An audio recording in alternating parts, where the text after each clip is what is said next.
Hola, ¿en la vida tenemos un propósito? Estoy leyendo este libro que se llama Una vida con propósito. ¿Podemos vivir así sin un propósito? Aquí está el autor, Martín. ¿Cómo está? Mucho gusto, Martín. Mi estimado Ariel, gracias está? por la invitación, muchas gracias. Contentos de estar aquí con tu auditorio. ¿Tenemos un propósito en la vida? Debiéramos tenerlo. Claro. Debiéramos. Sin embargo, un alto porcentaje de la población no tiene claro qué es un propósito. Por lo tanto, van por el mundo y viviendo a su suerte. Como pueden. Como pueden y lo que la vida les da. Cuando se tiene un propósito claro, empieza a llegar las cosas por las cuales uno está viviendo. Dejar una plaza de maestro de educación física con sueldos, aguinaldos, vacaciones, tu retiro cuando termine tu carrera de muchos años de servicio, por vender unos zapatos, Martín. Sí, Ariel. Fíjese que eso fue una decisión difícil y necesité valor cuando apenas yo tenía 21, 22 años. Muy joven. Muy joven, pero creo que valió la pena. 40 años después que estoy cumpliendo, le puedo decir que valió la pena esa decisión. Bendito Dios, fue la mejor elección que pude haber hecho. ¿Cómo tener ese deseo? ¿Cómo tener ese valor para poder dejar lo que está seguro por navegar en un mar de dificultades en ocasiones? Porque así son las ventas, así son los negocios. Es correcto. Nos enseñan a que uno tiene que tener algo seguro, un trabajo formal y seguro. Sí. Las ventas no es nada seguro. No hay un cheque como tal cada quincena. Es en base a tus resultados. Pero créame que vale la pena. Hay mucha diferencia en lo que puedo ganar como empleado a dedicarme a las ventas. Un vendedor gana lo que quiere ganar. ¿Se puede ser bondadoso? ¿Se puede tener bondad cuando uno hace negocios? Definitivamente. Sí. Se tiene la falsa creencia que los que tienen dinero, los que hacen buenos negocios y les va bien en la vida, pues son malos o porque hicieron negocios chuecos o... En pocas palabras, que no están bien con la sociedad, mucho menos con Dios. Le puedo asegurar que en lo personal, mi vida ha sido honesta, de trabajo, recta, y puedo ver de frente a mi esposa, a mis hijos y a los amigos, y Dios lo sabe. Tengo una pregunta rápida. ¿Qué prefieres? ¿Salud, dinero o Dios? Yo me quedaría con las tres cosas. ¿Son las tres? Con las tres. Fíjate que es una situación de educación. Uno nos enseña y no sabe uno pedir. Claro. No sabe uno pedir. Entonces, ¿por qué no tener a Dios bien? Sí. Tener salud, pero también tener dinero. Porque ¿de qué me sirve tener mucha salud si yo estoy padeciendo sin dinero en la bolsa? Claro. A lo mejor se enferma mi esposa, mis hijos, cualquier situación imprevista, y por no tener dinero anda sufriendo. O sea, es canijo no tener dinero. Tener las tres cosas está bien. Eso es lo ideal, definitivamente. Y lo mejor de todo, Dios nos permite eso. Somos hijos del Rey, somos hijos de un Creador que es poderoso. O sea, no podemos tener pordioseros y gente que esté mendigando. Podemos tenerlo y en abundancia además. ¿Qué le vas a aprender o qué podemos aprender de las personas que ya la hicieron? Los que ya tuvieron éxito. ¿Qué podemos aprender de los que ya tuvieron éxito? Mucho, definitivamente. Ellos ya recorrieron un camino, ya tropezaron, porque no se llega al éxito en una escalera directa. O sea, son muchos tropiezos, muchos fracasos, pero que todo eso te van moldeando, te van enseñando el camino hacia dónde debes llegar. Entonces, si tú sigues a esas personas por medio de libros, existen libros, por medio de conferencias, por medio de videos, podcasts, hay tanta información actualmente que si los empiezan a seguir te van a evitar ese tipo de fracasos, o al menos ya sabes por dónde puede venir. ¿Se deben desechar a las personas incorrectas? ¿Hacerlas a un lado? En lo personal, tuve que hacerlo. ¿Ah, sí? Sí, definitivamente. Se dice que el promedio de las personas, 5 o 6 personas con las que te juntas, son las que van a tomar, a definir tu situación personal. Si tú te juntas con 5 deportistas, el día menos pensado tú también vas a estar haciendo ejercicio, claro, y siendo un deportista. Si te juntas con gente borracha, pues estás seguro que aunque tú vayas a ver, a convivir, tarde o temprano vas a estar echando la copa. Si tú te juntas con gente exitosa, gente emprendedora, gente que está haciendo lana, pues tarde o temprano algo vas a escuchar, algo vas a ver y también vas a terminar haciendo lo mismo. Es como decían las mamás, el que entre la miel anda, Algo se le pega. Algo se le pega. Es correcto esos dichos. Una pregunta. Te fuiste al proceso de ventas. ¿Cómo detectar las necesidades de un cliente para venderle? Se tiene muchas creencias equivocadas, Ariel. Fíjate que para ser vendedor, la gente cree que hay que hablar mucho. Ok. Sí, que no debes parar de hablar y envolver al cliente de tal manera que te compre. Ok. Es mentira. Es mentira y de hecho yo voy a empezar a dar conferencias. Ya estoy escribiendo un libro al respecto de ventas. Ok. Donde desmiento todo eso. Muchos conferencistas, muchos coaches de vida, muchos gurús de ventas te dicen hasta los nombres: vender o morir, ventas perronas, ventas al extremo y no sé qué tantas otras cuestiones. Precisamente asustan al que quiere vender. Sí, porque dirás un camino. No es tan difícil. En la pregunta que tú me haces, lo que tienes que hacer es escuchar más que hablar. Ok. Si tú escuchas al cliente, tú vas a detectar cuáles son sus necesidades y es más fácil que las puedas cubrir y venderle. ¿Cuál es la magia de la vida, Martín? La magia de la vida. La vida es tan hermosa, tan bonita. Dios nos dio infinidad de cosas, Ariel. Amaneceres espectaculares, anocheceres, ver la luna, los árboles, los pájaros. Desgraciadamente, por la situación de que uno anda carrereando por el pan, por la comida de la familia, nos olvidamos de vivir. Claro. Y todo es malo en exceso. Trabajar es una bendición de Dios, es bueno hasta cierto punto. Si Claro. trabajas de más, te olvidas de vivir. Sí. Y a lo mejor acumules mucha riqueza. Pero ¿de qué sirve si al final de cuentas tú terminaste solo, sin esposa, sin familia, sin hijos, enfermo? Entonces no tiene que ser así, tiene que tener un balance. Sería como las 4 patas de una mesa. Totalmente. O sea, por un lado familia, ingresos, salud, tiempo. Dios. O Dios. Sí, Ok. es la Si parte le falta espiritual es importante, independientemente de la religión que tengan. Claro. Todos buscamos al mismo creador, al mismo Sí, claro. Dios, de diferente forma y Sí. diferente nombre, pero al final de cuentas nos lleva al mismo Dios.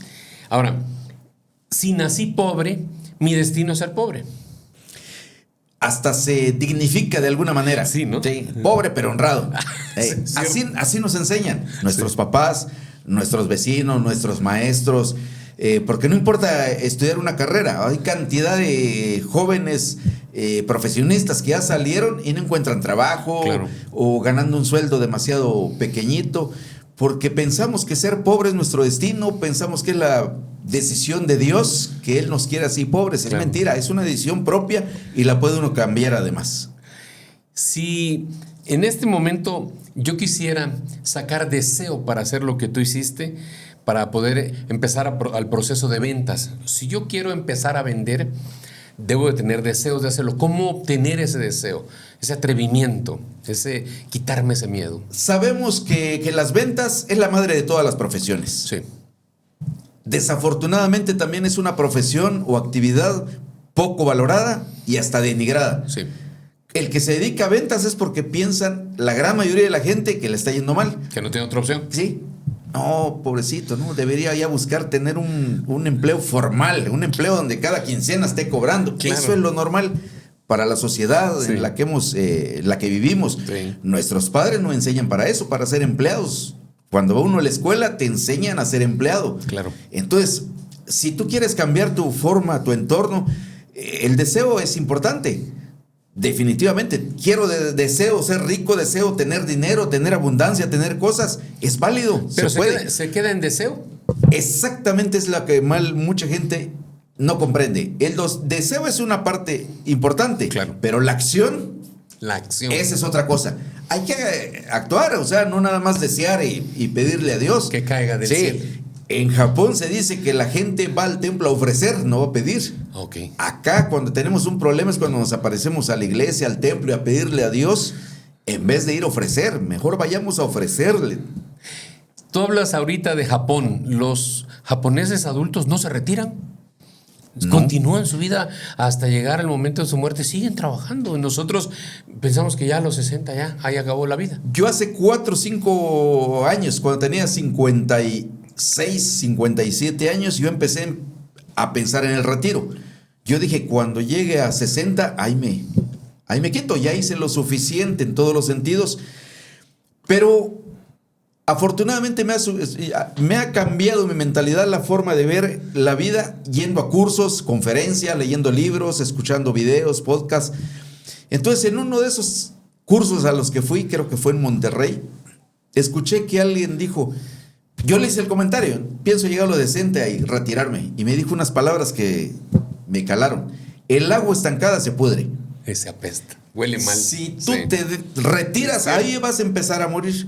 Claro. Pues yo no quería yo eso. Es cuando empiezan a aparecer las enfermedades, ¿no? Efectivamente, cambia tu actitud, te quedas ahí sentado. Y el jubilado ya no tiene esa adrenalina. Efectivamente. Pues, ¿no? Entonces, a partir de ahí yo dije, no me retiro. Ya no estoy trabajando como antes, claro, pero estoy empezando a cumplir mi propósito de vida, que es enseñarles el caminito a toda esa gente que anda batallándole, que no puede salir adelante, que no sabe cómo.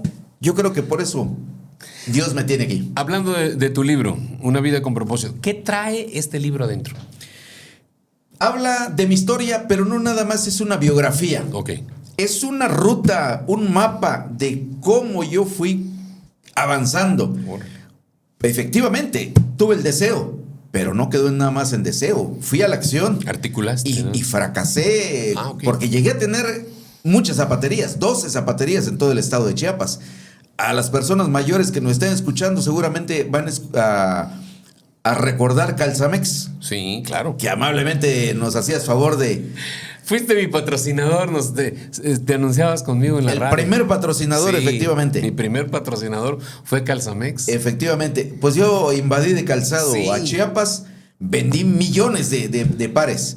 Pero no estaba preparado para tener dinero. Tanto dinero. Sí, o sea, yo venía de la pobreza y de repente empiezo a tener dinero. Me pasó como lo que le pasa a muchos deportistas, muchos los campeones, boxeadores, sí, que ganan mucho dinero. Y como viene se va. Exactamente. Y volviste a empezar, Martín.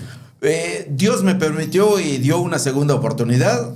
Y creo que esta vez lo aprovechamos ya con mayor madurez, más edad, porque cuando yo empecé a tener las zapaterías, yo tenía 27 años. No, un chamaco. Un chamaco, efectivamente. Con muchísimo ingreso, es difícil. Sí. No supe valorar, no supe equilibrar la situación. No me culpo. Te emocionaste comprando cosas. Sí, me faltó educación financiera. Educación financiera. Esa es una palabra que ya lo aprendí después y ahora sí ya valoro cada peso que me entra a mi cuenta y también no me he vuelto codo, afortunadamente. Pero usarlo inteligentemente. Sí, definitivamente. Ese es el camino, no. ¿Cómo usar inteligentemente el dinero, don Martín? Hay muchas formas. La primera es algo bien importante. A ver. Que no sepan que tienes dinero. Ah, qué buen truco. Que no sepan, porque ahí se te aparecen la familia, los amigos, cantidad de gente que te van a pedir, te van a proponer negocios, entonces, te van a proponer. Entonces, a veces no es bueno cuando apenas vas teniendo, sobre todo. Silencio. El problema es que lo quiere uno, que todo el mundo sepa que ya te está yendo bien y te compras tu carro y te compras buena ropa y te empiezas a dar vacaciones, que le estás quitando el negocio además. Decía mi mamá que la panza, el dinero y la felicidad no se puede ocultar, pero aquí hay que hacer un esfuerzo, ¿no? O sea, al principio sobre todo, porque hay que ser realista. Al principio no tiene uno mucho tampoco. Sí, claro. Son los primeros pesos que uno ganando. Pero se emociona uno. Efectivamente, y quieres que todo el mundo se entere. Entonces, el primer truquito paso es silencio. Silencio, no sepa. Y tú trabajas, sigue trabajando. Okay. Ya vendrán tiempos en el que efectivamente, aunque quieras disimularlo, ya no se va a poder. O sea, la gente se va a dar cuenta, ya tiene mejor casa, andaba en una bicicleta, ahora ya tiene un carro y no carcacha, tiene un buen carro. Entonces, esa parte vas a administrar tu dinero, haciendo inversiones y te va cambiando la vida. Hablas de inversiones, ¿en qué no invertirías? No invertiría yo en cosas que yo no conozca. Ok. Hay un libro que se los recomiendo que lo lean que se llama El hombre más rico de Babilonia. Uh-huh. Ahí es un libro pequeñito, un cuento que vale la pena leer. Todos deberíamos leerlo. Okay. Ahí te enseña a ahorrar. Generalmente, a manera que uno gana, Eso es lo que uno gasta. Se va como... Sí. Y dice, ahorra. No, es que no me da. Apenas gano 3,000 pesos. Y Claro. ¿de dónde quieres que ahorre? Si le suben el sueldo a 5,000, de todas maneras no va a ahorrar. Y si ganara 50,000, de No. todas maneras no va a ahorrar. Son hábitos. Entonces, ¿cómo me doy cuenta que estoy gastando, como dicen, comido por lo servido? ¿Cómo le busco esos detalles, saber qué cosas no debo de estar comprando? El primer paso es en el momento que tú recibes tu dinero, te pagues a ti mismo. Porque le paga uno a todos menos a uno mismo. Es cierto. Una parte importante, no lo que te sobre. Ok. Una parte importante, 30%, 40%, 50%, según tu situación. Ajá. Cada persona es completamente diferente. Hay gente que está soltera y que se podría decir que todo es para él. Sí, claro. Hay gente que ya tiene Compromisos, un compromiso, familia. una familia, entonces ya no es todo. Entonces, pero una partecita, mínimo, ya muy amolado, 10% te debe quedar. ¿Y qué compro de ahí? ¿Lo que yo quiera? Al principio, nada, ahórralo, porque hay muchas tentaciones. Oye, llegó mi cumpleaños y quiero hacer una fiesta. Oye, vi esta camisa y me la quiero comprar. Oye, vi aquel teléfono y... Quiero Sí. escalar al nuevo. Entonces, es muy fácil tener tentaciones para gastar tu dinero. Ok. Esto es al cabo de unos años. Tú vas a ver ya un colchoncito significativo. Entonces, eso ya te da para comprar a lo mejor un terreno que te cueste 100,000 pesos, por así decirlo, Ajá. un número, ¿no? 100,000 pesos. Después de 4, 5, 10 años te lo compras. Al cabo de otros 2, 3 años sigues ahorrando, pero aquel terreno en vez de 100,000 ya te cuesta 150,000 cuando lo vendas o 200,000. La mejor inversión entonces, son los bienes raíces. Los bienes raíces. Ahora, ¿cómo podemos tener en nuestro interior, en nuestra actitud, en nuestro comportamiento, ese deseo de estar sabiendo vender? Porque es para poder vender, creo que se necesita en el interior de uno poder ser creíble. Es decir, que las personas crean en cierta forma esa actitud que debe uno de tener para las ventas. Hay personas que ya lo traen. Ajá. En mi caso, yo empecé desde los 7, 8 años a vender. Yo vendía allí en el pueblo el pan de la tía Marina Arévalo, el pan de doña Aurora ¿Salías Maldonado. con un canasto? Con una canasta y de casa en casa tocando puertas y yo vendía el pan. ¿Y te Entonces, daban algo por eso? sí, yo me ganaba el 15 o 20% Ah, de la mira, venta. Sí, ahora. sí, yo ganaba. ¿Qué más hiciste en tu infancia? Boleaba calzado. Tuve una cajita Ahí donde salía coincidimos. a Papá, bolear. Mi papá me puso a bolear zapatos allá en Pues, Coites. una escuela Sí, una humildad, tremenda, definitivamente. sencillez y Sí. ganar la paguita. Lo más es que lo perdía yo cuando jugaba en rayita. ¿Cómo se llama? Rayuela. Cuando La era chiquito, rayuela, La sí. rayuela, pero bueno, ahí son aprendizajes. ¿Qué más, Martín? Pues fui barrendero del cine de allá de mi pueblo, de Chilón. Ok. Salí a vender a ¿Se encuentra cosas ahí cuando están uno limpiando? Debiera uno encontrar, pero actualmente en las ciudades, allá en mi pueblo, No había- no, que se hasta caiga un una chicle lo pulsera. levantaban y... Es que yo lavé carros cuando era chiquitillo, jovencito. Y yo lavaba carros y nosotros aspirábamos. Y cuando lavábamos la aspiradora encontrábamos medallas de oro y cosas, la gente estaba de oro. Y era muy No, bueno. ahí en No mi había pueblo eso. definitivamente no, Si no reclamaban, ya no hacíamos el Casi, oficio. casi, si se les caían las palomitas lo volvían a recoger y no dejaban ni eso. ¿No? ¿Qué más? ¿Cómo fue tu vida? Salí a ofrecer, a levantar pedidos de carnes. ¿En serio? Habían 2 carnicerías allá en mi pueblo y no era diario, sino mataban 1 o 2 veces a la semana ¿Y qué la hacías? res. ¿Tocabas la puerta? Yo tocaba y le ofrecía la carne ¿Y levantabas algunos, pedidos? efectivamente, le levantaba los pedidos y ¿Cuántos al otro kilos? día ya iba a entregar la carne. ¿Y te pagaban por eso? También me pagaban una ferecía, creo que 20 pesos, si no ¿Cómo mal se llama recuerdo. cuando alguien ve una casa en renta y lo va a vender? ¿Cómo se llama la técnica esa cuando... Captación. Captabas clientes, gracias. Captabas clientes. Efectivamente. Mira. Sí, antes de tener el producto ya estaba yo vendiendo. Y luego saliste de Chilón. Salí en 1980. ¿Qué edad Tenía tenías? yo 16 años. ¿A dónde fuiste? Terminando la secundaria. Llegué a Tuxtla Gutiérrez. A estudiar la carrera. A estudiar la carrera de educación ok. física. Yo estudié, en aquella época era terminando la secundaria 4 años. Sí, claro, y directo a ser Y profesor. a ser maestro. ¿Era la en LEF? ¿O? En NEF, En aquella, NEF. cuando yo estudié era escuela normal de educación física. Y te dieron tu plaza. Sí, en aquella época Sí, claro. yo salí en 1984. ¿De dónde eres? De Chilón, pues vete a Chilón. Y te dieron o tu vete plaza. ahí cerquita. ¿Diste clases? Sí di clases 1 año. 1 año ¿Y en trabajé. ese año qué sucedió para que dejaras una plaza? Ahorita estuvieras jubilado. Yo conocí, cuando estaba a punto de terminar mi carrera, conocí a una chica. Me enamoré de ella. Resultó que ella venía de la Ciudad de México. ¿Y te fuiste? Ella había estudiado en el Poli Enfermería, en el Politécnico Nacional de la Ciudad de México. Claro. Y la habían mandado aquí a hacer su servicio social un año. ¿En dónde estaba? ¿Aquí en Tuxtla? Aquí en Tuxtla. Ah, ok. Cuando yo la conocí, ya era los últimos meses, 4 meses, yo creo que estaba por acá. Ajá. Terminando su compromiso del servicio social, ella se regresó allá con sus papás. Pero yo me fui a seguirla. ¿En serio? El profe Tito Maza, el cual sí, claro, lo conozco. Le mando un afectuoso saludo, tipazo el profe.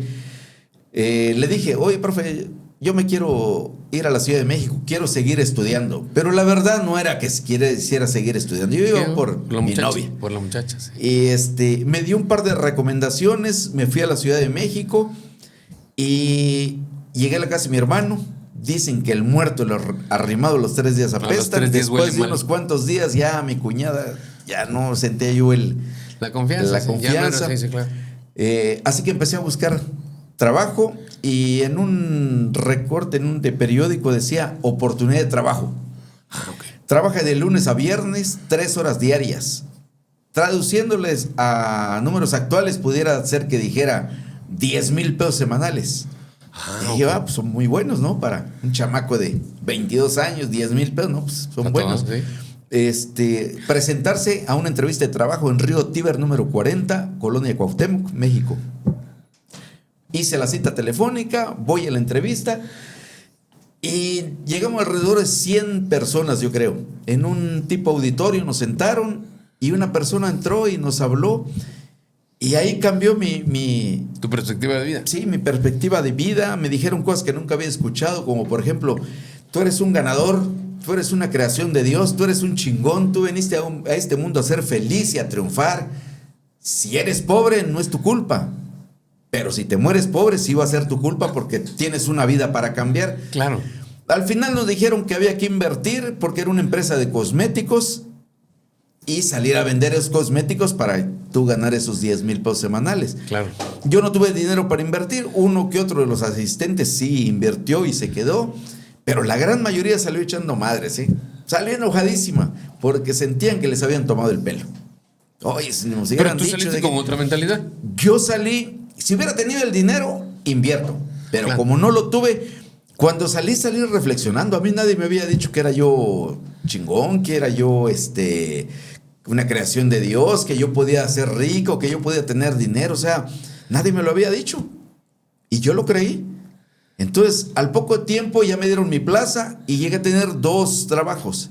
En la Dirección General de Promoción Deportiva del Departamento del Distrito Federal. En aquella época era Departamento del Distrito Federal. Sí. Ahí trabajaba yo. ¿Quién era el regente, te acuerdas? Híjole, sí, pero no recuerdo el nombre. Digo, fue en el 86 más o menos. Okay. Me acuerdo bien la fisonomía. ¿No era Camacho Solís? No, fue mucho más antes. Ah, ok.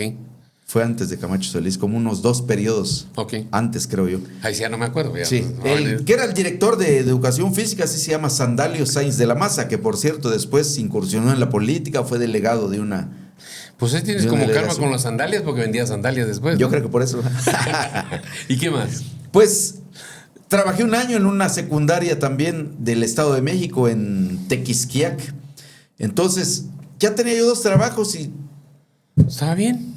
Pues bastante bien, pero ya tenía yo la espinita que había escuchado, donde me dijeron que yo podía tener más dinero. ¿Y qué hiciste? Entonces, un día tomé la decisión y renuncié a ambos trabajos. No me digas. Para dedicarme a las ventas. Mi familia no estuvo de acuerdo, sí, definitivamente. Claro. ¿Cómo es posible que hayas estudiado, ya tienes tu plaza, tienes tus 2 plazas y lo renuncies por intentar un mar abierto? Efectivamente, un salto al vacío. Sí, claro. Pero, y luego de allá de México, me contraté con una empresa que se llamaba Productos Rimega, que era de Guadalajara, y me mandaron a Tapachula.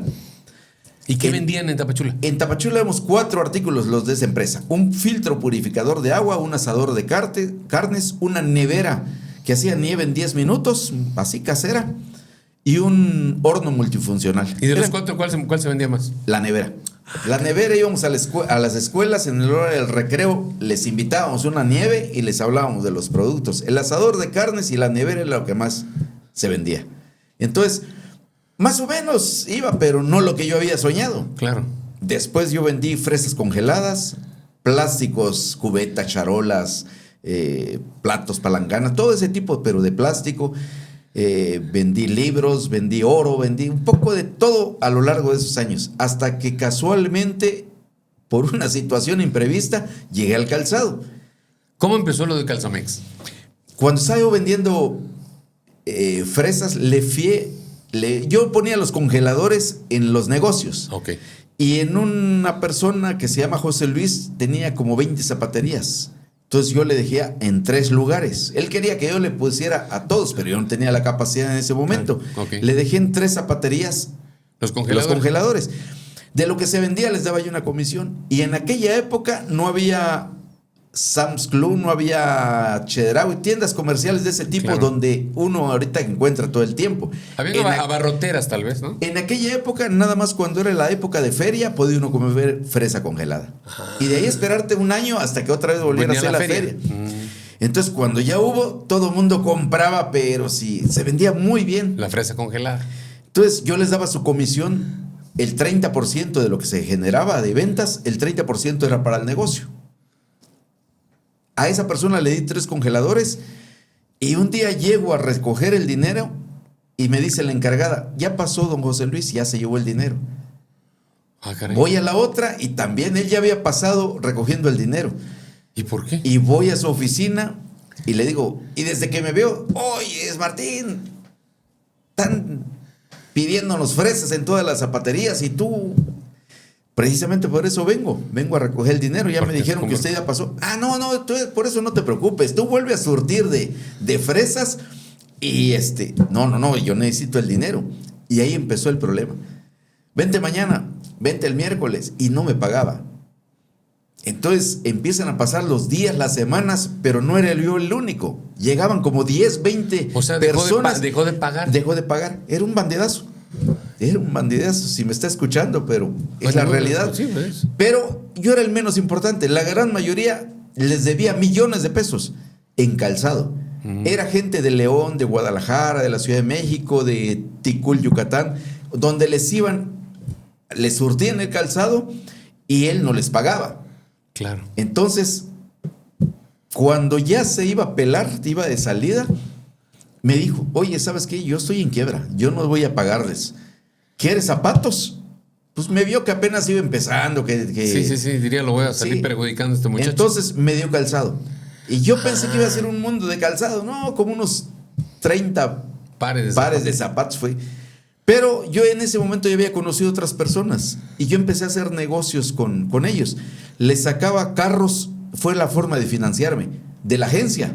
Ajá. Yo se los daba a ellos. El primer carro, por ejemplo, fue un coche tipo Tsuru de la Nissan. Ajá. Yo le saqué ese carro a Pascual Rodríguez de allá de San Francisco del Rincón. Le di el carro y él lo tomó como pago. Y él me dio lo equivalente en calzado. Lo que había costado el carro me lo dio en calzado. Y yo seguí pagando a la agencia. 2 años, yo creo, 1 año, no sé cuánto me lleve para pagar. Okay. Pero una forma de financiarme, sí, porque el banco no me daba dinero. Entonces, y ahí empezaste a hacer zapatos. Esa fue la forma de cómo empecé lo de las zapaterías. ¿Y trajiste a Tuxtla Gutiérrez lo de Calzamex? Efectivamente.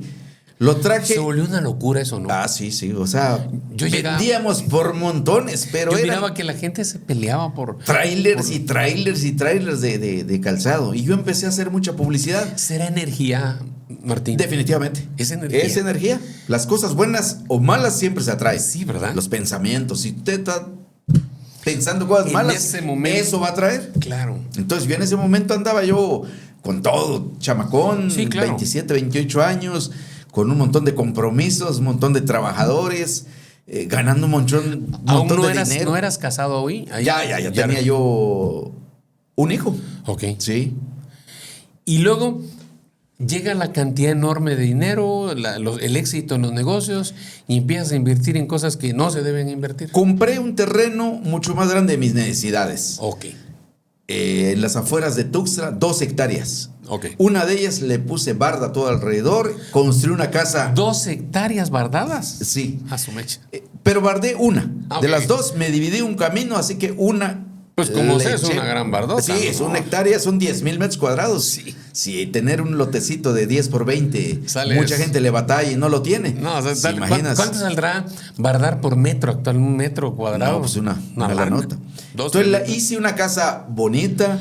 Como yo soy maestro de educación física y me gusta el deporte, hice un campo de fútbol, el pasto lo traje de la Ciudad de México, le puse gradas, tenía alberca, árboles frutales, o sea, una vida soñada. Pero, aparte me sucedió algo, me llevaron una obra de teatro que si quería yo asociarme y empecé a hacer eventos en el Poliforum. Yo creo que se acuerda de los Power Rangers. Sí, claro. Fue un hitazo. Yo gané mucho dinero ahí. ¿Y te emocionaste ahí? Sí, me emocioné. Empecé a descuidar las zapaterías, que era lo que me daba. Claro. Por aquellos negocios que eran eventuales. Entonces se creó una tormenta perfecta. Efectivamente. Es decir, exceso de gasto en algunas cosas que no te iban a redituar, malas inversiones en los eventos, descuidar el negocio de allá, y viene entonces el aprendizaje con el riendazo. Sí.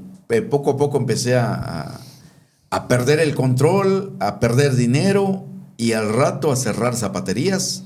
Y llegó un momento en que ya no pude... ¿Caíste en alguna depresión en algún momento? Sí, cómo no. Sí. Sí. De tener todo a decir... Exactamente. Yo tenía 4 o 5 carros. Claro. Después ya no tenía nada. Y a vender todo. Y cuando me subí en el colectivo me daba pena. Ok. Yo sentía que me volteaban a ver. No, me conocía. Nadie, No. Pero era mental, era lo mío, sí, pues. claro. Tu propio remordimiento, ¿no? Bendito Dios que me permitió tener una segunda oportunidad. Perfecto. Y ya con más conocimiento, con mayor edad, con más experiencia. Obviamente pasó un tiempo, ¿no? Claro. 2 años y medio para Ok. ser exacto. En esos 2 años y medio, ¿qué mentalidad, qué hacías? ¿Estabas complicado? Muy complicado. ¿Viene aquí en el libro? Sí. Ok. Nunca dejé de trabajar, de producir, y aún en esa época crítica, yo empecé a vender, por ejemplo, llaveros. En esa época. Mira. Llaveros. Y pudiera pensarse que es un negocio X. muy pequeñito, ¿no?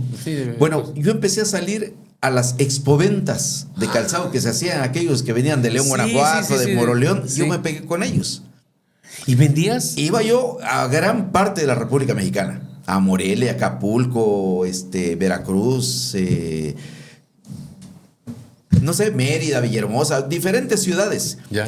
Y aún con los llaveros me daba para vivir y vivir bien. ¿En serio? Me acuerdo que estando en Mérida, Yucatán, mi hijo que me lo llevé, que tenía unos 14 años, mi hijo Martín, en un rato que se quedó él, que yo salí a comer, cuando llegué me dice, oye papá, estamos vendiendo 1,000 pesos por hora. O sea, Sí. dice uno, ¿qué relevancia tiene? Es que estaba abierto un promedio de 10 horas. Ok. Entonces vendíamos entre 10 y 12,000 pesos diarios. Por día. Por día. Entonces, yo le ganaba el 50%. La vida me sí, costaba 10 pesos los llaveros, yo los vendía en 20, por así decirlo. Digamos que ganaste por día 5,000 pesos. 5,000 pesos diarios. Entonces, eran muy buenos. Claro. Aún en este momento, para muchas personas, ganar 5,000 pesos sería muy bueno. Sí, claro. Todo en cuestión de la mentalidad y qué tanto quiere uno ganar. Sí, claro, con 150. Pero no era lo que Nada más presión. me había acostumbrado, así Claro. que yo andaba con ganas de irme a Estados Unidos. ¿Tuviste la idea de Yo irte? tuve los contactos, iba a pasar por Piedras Negras. Ibas a ser mojado. Iba a ser mojado, sí. Iba yo derrotado, sin dinero, ¿Cómo es la vida? ¿Verdad? Sí. Entonces, mi esposa es originaria de un pueblo que se llama Zumpango, en el Estado de México. Pero está el nuevo aeropuerto, el Sí, AIFA. claro, sí. Ahí está Zumpango. Ella fue a visitar a su familia. Y allá vio un negocio que cuando regresó me dice, oye, antes que te vayas a Estados Unidos, ve, por favor. Quiero que lo veas. Ok. ¿Qué negocio era? De multinivel, Herbalife. Ok. Yo me voy y lo vi bueno. Dije, no, pues aquí está bueno el negocio. Mi esposa hizo aquí una venta de garage. Vendemos algunas cosas Sí, que sobraban todavía. que sobraban ahí de lo Juntaron. que habíamos tenido. Mi maestro estuvo mandando yo para que Invirtieras.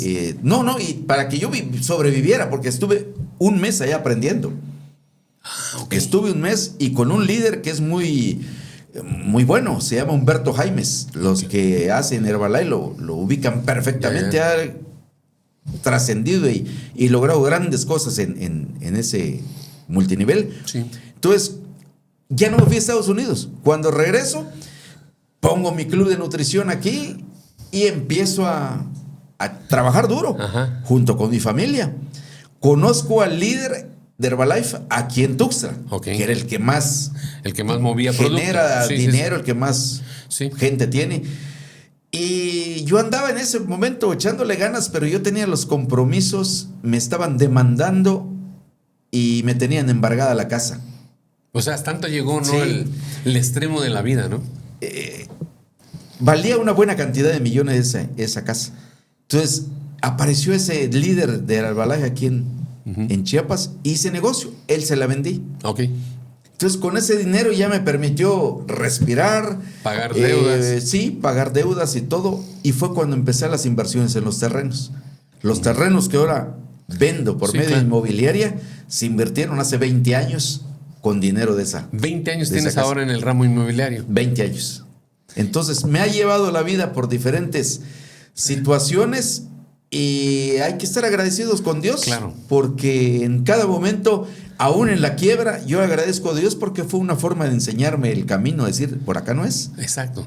Y aprender a moderarte, ¿no? Con prudencia, ¿no? Sí, definitivamente. ¿Cuándo presenta este libro? Lo presento el día miércoles 6 de mayo.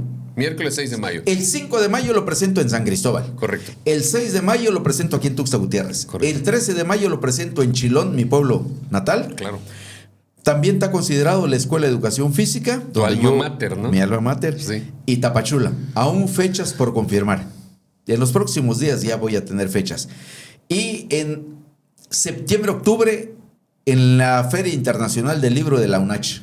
Oye, qué buen evento, es una de las ferias más importantes, ¿no? Con la Feria Internacional del Libro de Guadalajara. Ah, estamos a ir a que es la feria, la segunda feria más grande del mundo, para acabar pronto. Sí. Es una feria, ahí vamos a estar presentes. Qué interesante.